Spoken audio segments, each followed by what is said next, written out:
Most people think building wealth is about earning more money, and while income certainly matters, there's a hidden reason why some people seem to make financial progress, while others remain stuck in the same cycle year after year. What's surprising is that the difference often isn't intelligence, luck, or even how hard someone works.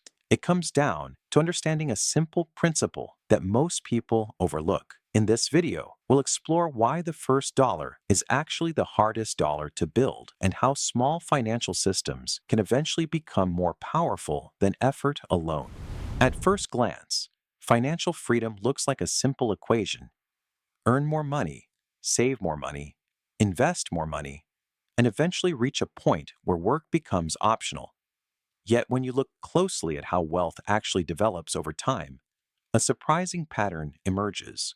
For most people, the first dollar is the hardest dollar to build, not because earning it is difficult, but because creating a system that consistently produces additional dollars requires overcoming forces that are invisible in everyday life.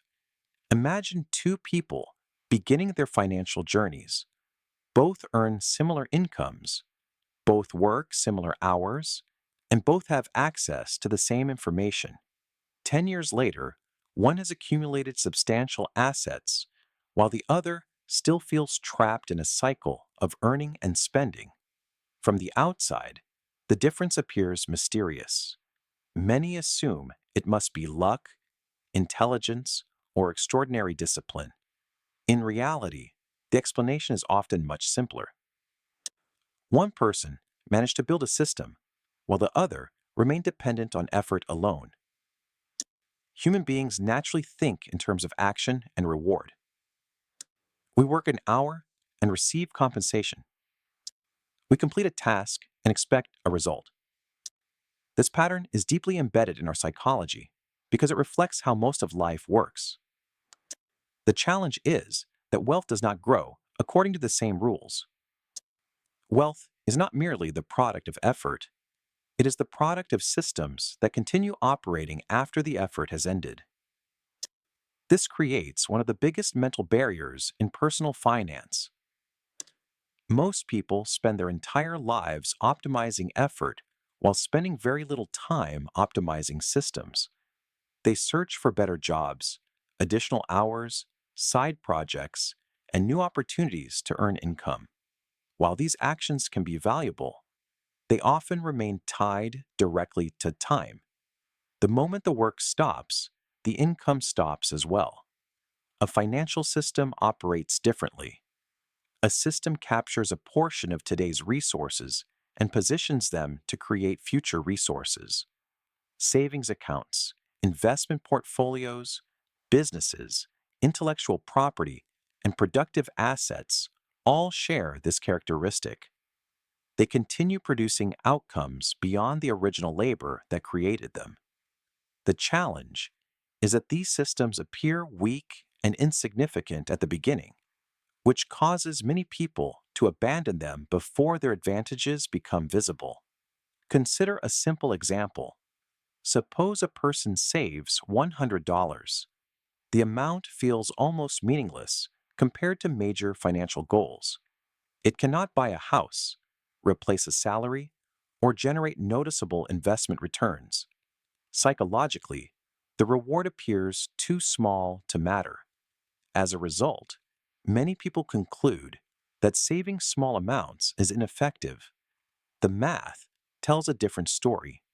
The first $100 is not important because of its size. It is important because it represents the existence of a system. Once a system exists, it can be repeated.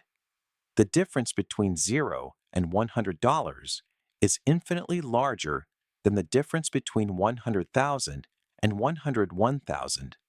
One transition creates a system where none existed before. The other merely adds to an existing structure. This idea appears repeatedly throughout mathematics and economics. Initial conditions often matter more than incremental improvements. Building the first productive asset is usually harder than building the second. Acquiring the first loyal customer is harder than acquiring the next 100. Saving the first $1,000 often feels more difficult than saving the next 10,000. The challenge is not the quantity itself. The challenge is creating the mechanism. Behavioral economists have long observed that people struggle to value delayed outcomes appropriately. Immediate rewards trigger stronger emotional responses than future rewards, even when the future rewards are objectively larger. This tendency, known as present bias, explains why many individuals find it difficult to invest consistently. The sacrifice occurs today, while the benefit may not arrive for years. From a survival perspective, this bias once served an important purpose. Our ancestors faced uncertain environments where immediate resources could determine survival. The modern financial world, however, rewards long-term thinking. The same psychological instincts that once protected us can now undermine wealth accumulation. This creates a fascinating paradox. The financial behaviors that produce the greatest long-term results often feel the least rewarding in the short term. Investing money reduces current spending power. Building an emergency fund delays consumption. Paying down debt may produce no visible lifestyle improvement. Creating financial systems frequently feels like moving backward before moving forward. The mathematics of compounding further intensifies this effect. Compound growth is often described as magical, but its true significance lies in its uneven nature. Growth does not occur in a straight line. It accelerates over time.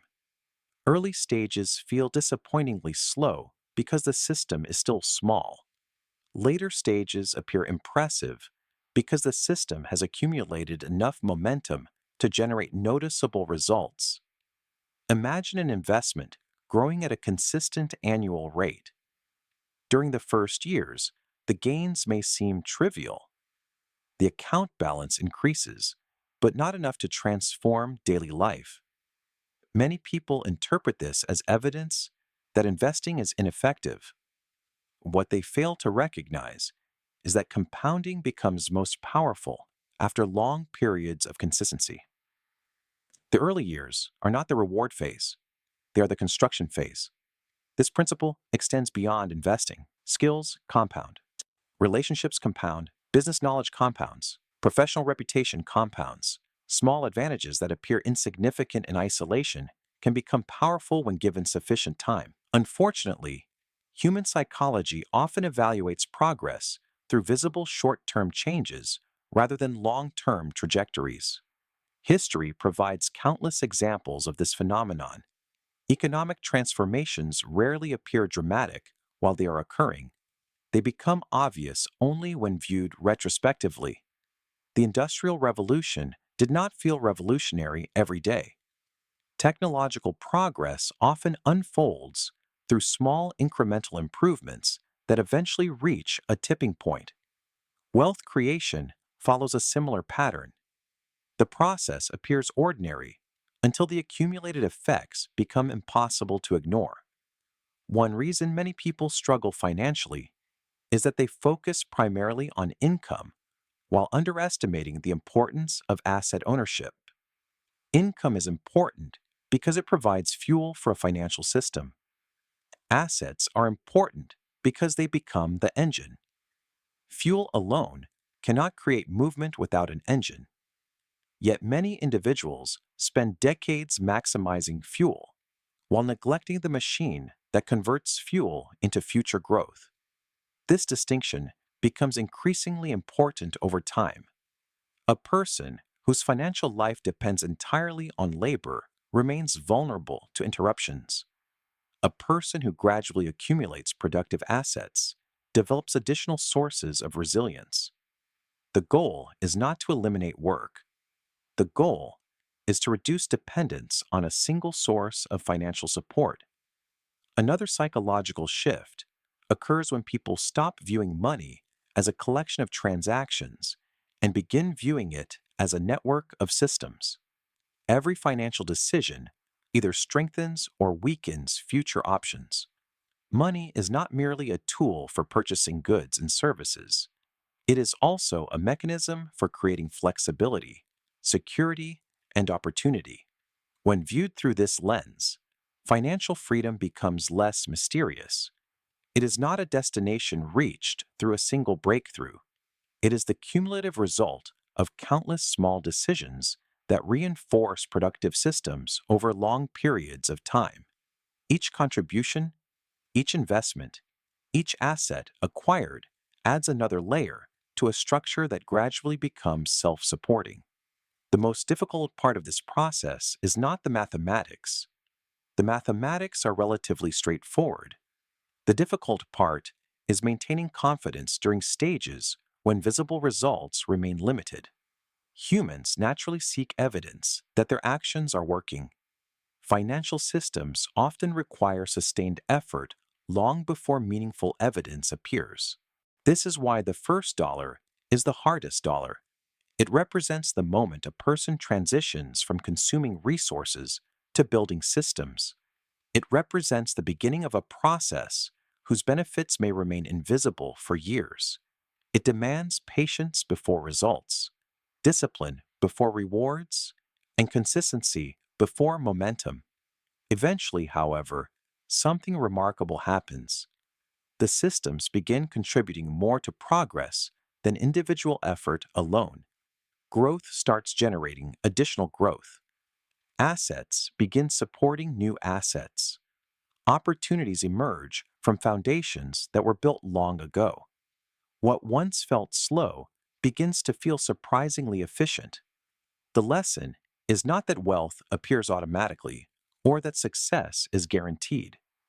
Financial outcomes remain influenced by countless variables, including economic conditions, personal circumstances, and individual decisions.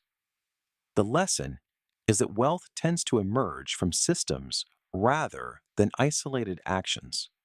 Effort starts the process, but systems sustain it. And perhaps that is the most important insight of all. The first dollar matters not because of what it can buy, but because of what it represents. It is evidence that a financial system has begun. Every larger number that follows is simply the consequence of continuing to strengthen that system over time. The next time you look at a small amount of savings, a modest investment, or the first asset you've ever owned, remember that its value isn't measured only by its size. Its true value lies in the system it represents. Financial freedom is rarely the result of one big decision. More often, it's the result of thousands of small decisions repeated consistently over time. The first dollar isn't important because of what it can buy.